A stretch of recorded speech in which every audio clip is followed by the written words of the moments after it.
about my inner warrior, and I think every man and woman should have these inner people to consult. And so I'll give you an example. I'll tell you about my inner warrior. And my inner warrior is actually two people. They're a father and a son. And they live in a valley high up in the mountains of Tibet. And they live simply in stone shelters in a community. And a lot of them raise animals. And they take those animals, hopefully once a year, to market, the ones that are old enough to make the trip. And the trip's really hard, and lots of people have died on this trip. So it's really important to know what you're doing, and it's really important to be careful. Some winters you can't make the trip. Some winters, when the weather is supposed to be nice, it just doesn't seem right. A lot of people stay, and when you stay, you just do the best you can with what you have. And that's just the way of things.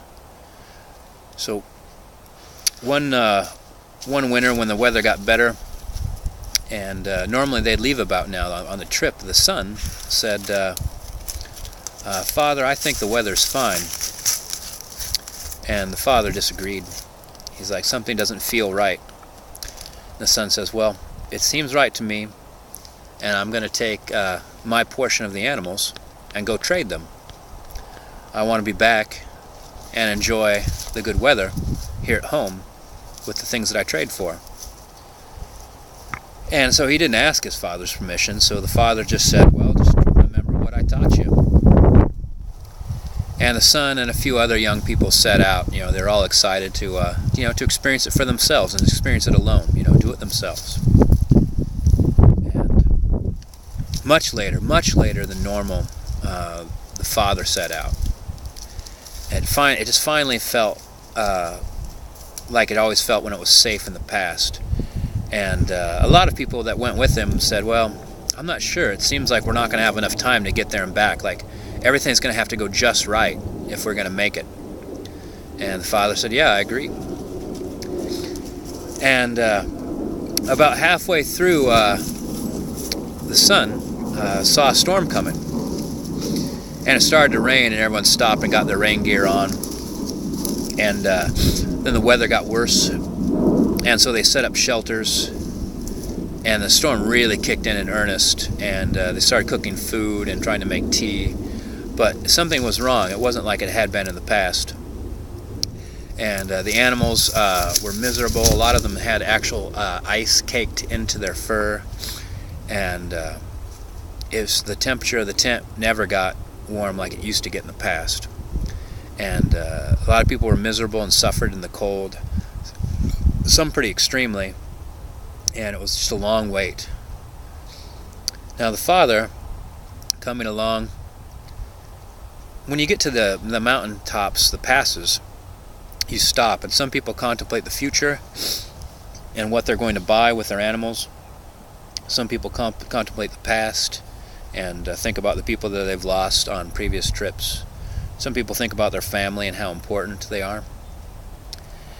And what the father would do is sit there and compare how he felt and how it felt, the sky, the temperature, the wind, the land, to previous trips. And he felt the change coming. He felt that the storm was coming. And he had everybody get out their wet weather gear. He had everybody set up their shelters, brought all the animals inside. They started a fire, cooked up food. Everybody was drinking tea by the time the storm hit. And they had a long wait. So when the father decided it was time to go, and they continued on, they came upon his son's party. And most of their animals had died. Always animals die on these trips. It's a dangerous trip. But in this case, the weather killed them all, or most of them. And the people were hurting. And so the father once again set up tents and once again started the fires and dried out their gear and fed them, and everybody waited and rested. And when everyone felt that the person that was hurt the worst by the cold could make the trip back, they all started back.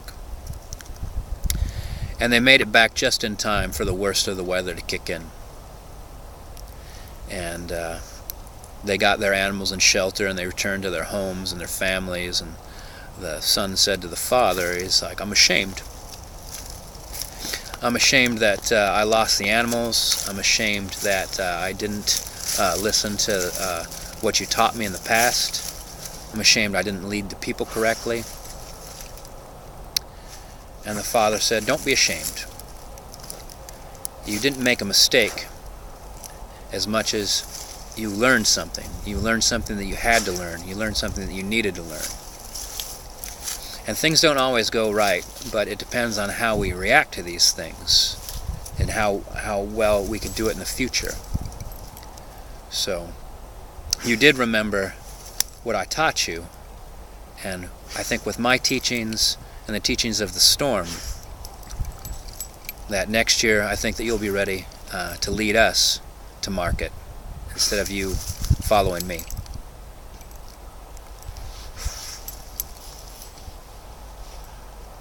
I think that like inner warriors aren't about battle. They're not about conquering. I think that inner warriors are for that. I think inner warriors are to teach you from your mistakes, to teach you to listen to your past so that you could craft a safer and better future.